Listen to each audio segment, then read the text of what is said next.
Sir ये जानना चाह रहा था कि हम ग्राउंड लेवल पे तो मॉकड्रिल कर ही रहे हैं, लेकिन सर जो साइबर वॉर भी है, केमिकल वॉर भी है और एआई तो अभी आप कह रहे हैं, सर इनके लिए किस तरह की तैयारी है? नहीं, इसी के लिए साइबर से लेकर के केमिकल, न्यूक्लियर, बायोलॉजिकल सभी तरह की लड़ाई की हमारी तैयारी है। आप ये मान के चलिए कि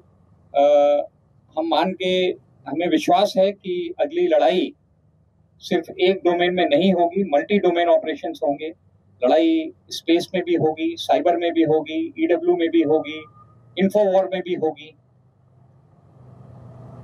पर जीत जो है वो जमीन पर ही हासिल होगी।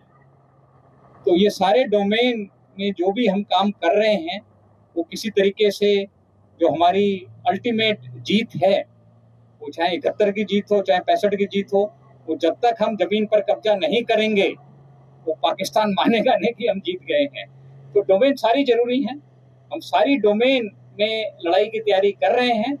पर जो आप ग्राउंड पर देख रहे हैं ये फिर लास्ट, ये मान के चलिए कि सारी डोमेन को मिला करके लास्ट में जो ऑपरेशन होना है वो यही है जो आप देख रहे हैं।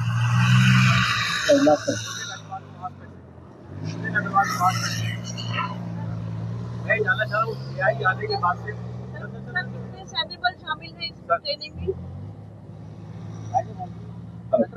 मुझे जानना चाहता हूँ कि एआई आने के बाद से सेना के लिए मुश्किल बढ़ी है कि आसान हुई है? ये आपका बहुत अच्छा सवाल है, क्योंकि एआई, जैसा मैंने कहा कि टेक्नोलॉजी जो हम हासिल कर रहे हैं, हमें पता है कि हमारा दुश्मन भी वो टेक्नोलॉजी हासिल कर रहे हैं।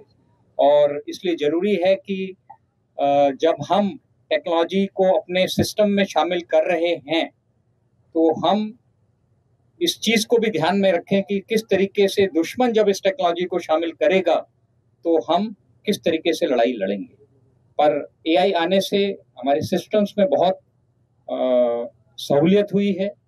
डिसीजन मेकिंग से लेकर के सर्विलेंस रिलेटेड जो भी सब्जेक्ट्स हैं, जो भी हमारे सिस्टम्स हैं, उसमें आर्टिफिशियल इंटेलिजेंस एक आप कहिए कि फोर्स मल्टीप्लायर है, कैटलिस्ट है। और इससे हमारी जो लड़ने की काबिलियत है उसमें इजाफा हुआ।